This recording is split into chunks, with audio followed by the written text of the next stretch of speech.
Ada sejumlah laporan yang menyebutkan kalau terjadi kasus peradangan jantung pada remaja setelah vaksinasi menggunakan vaksin mRNA Pfizer atau BioNTech dan Moderna.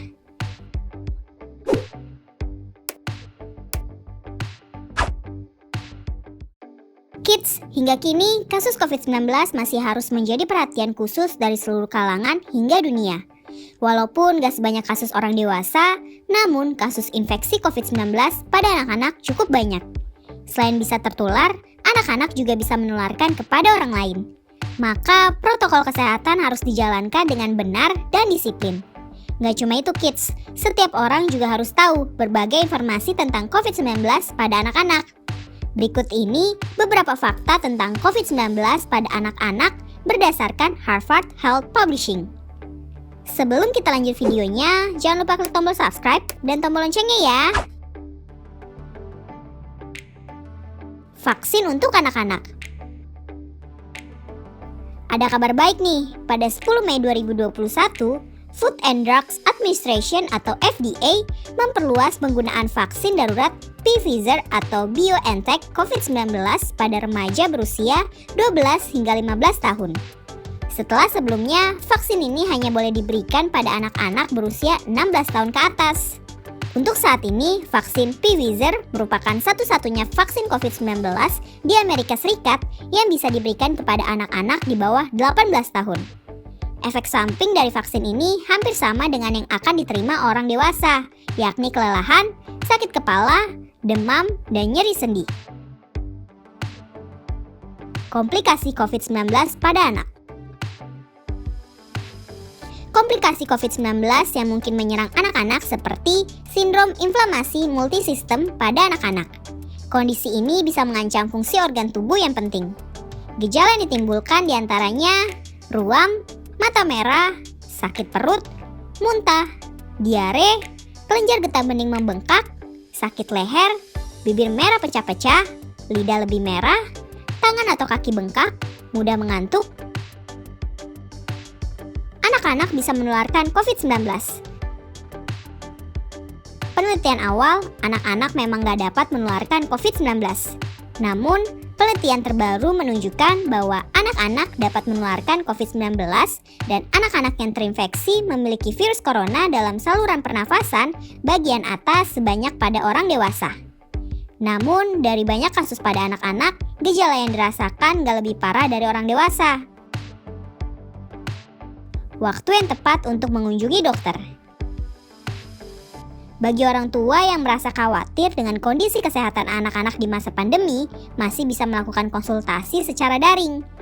Konsultasi ini sebaiknya dilakukan secara rutin supaya dokter bisa segera memberikan saran tindakan yang tepat dilakukan di masa pandemi ini. Namun, saat keadaan kesehatan anak-anak sudah serius, kita bisa langsung menemui dokter untuk mendapatkan penanganan yang tepat. Vaksin COVID-19 pada anak sebabkan peradangan jantung. Ada sejumlah laporan yang menyebutkan kalau terjadi kasus peradangan jantung pada remaja setelah vaksinasi menggunakan vaksin mRNA Pfizer atau BioNTech dan Moderna. Namun, hal ini masih belum dikaitkan dengan vaksin COVID-19 dan CDC masih merekomendasikan penggunaan vaksin ini pada anak di atas 12 tahun.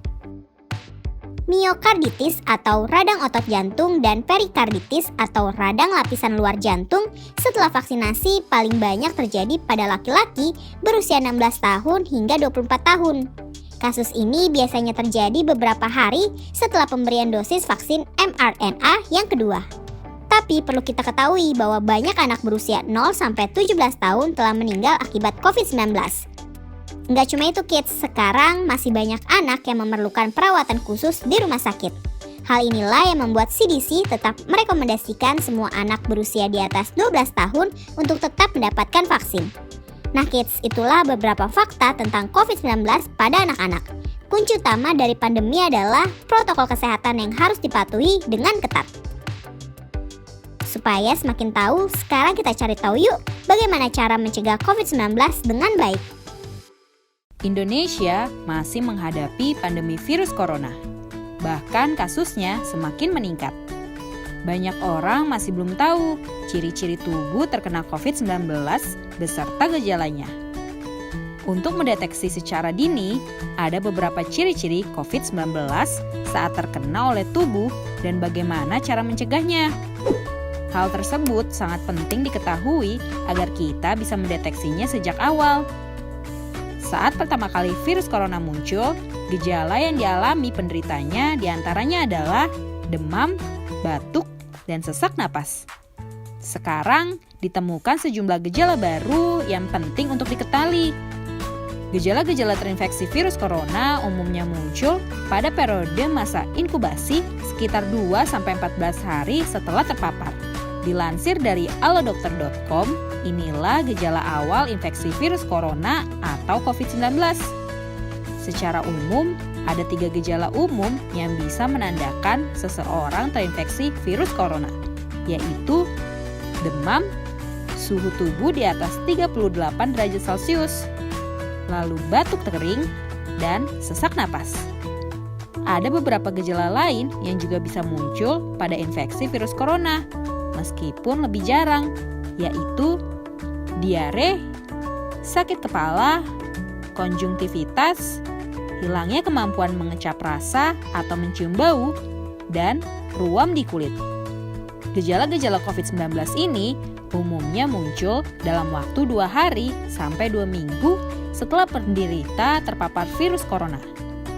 Sebagian pasien yang terinfeksi virus corona bisa mengalami penurunan oksigen tanpa adanya gejala apapun. Kondisi ini disebut happy hypoxia.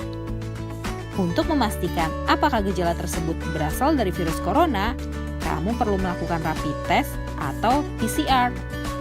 Lalu, bagaimana cara mencegahnya? Hingga saat ini, belum ada obat ataupun vaksin untuk mencegah COVID-19. Oleh karena itu, kita harus melakukan pencegahan untuk melindungi diri. Dilansir dari alodokter.com, ada beberapa cara untuk mencegahnya. 1. Terapkan physical distancing. Jaga jarak minimal 1 meter dari orang lain. Dan jangan dulu keluar rumah kecuali ada keperluan mendesak. 2. Gunakan masker. Saat terpaksa keluar rumah, termasuk saat pergi belanja ataupun beribadah, jangan lupa untuk menggunakan masker. 3. Rajin mencuci tangan. Rajin mencuci tangan sangat membantu untuk mencegah virus corona. Cucilah tangan dengan sabun dan air mengalir minimal selama 20 detik. Pastikan membersihkan seluruh tangan termasuk jari-jari, sela-sela jari, dan juga ujung kuku. 4. Tidak menyentuh muka. Jangan menyentuh mata, mulut, dan hidung sebelum mencuci tangan. 5. Tingkatkan daya tahan tubuh. Selama pandemi, kesehatan tubuh sangat diperlukan. Terapkan pola hidup sehat seperti mengkonsumsi makanan bergizi, berolahraga secara rutin, beristirahat yang cukup, dan mencegah stres. 6. Tutup mulut saat bersin. Tutup mulut dan hidung dengan tisu saat batuk atau bersin. Kemudian, buang tisu ke tempat sampah. Sampai di sini dulu ya videonya. Jangan lupa like, komen, subscribe, dan share ke teman-teman lainnya ya kids. Bye-bye!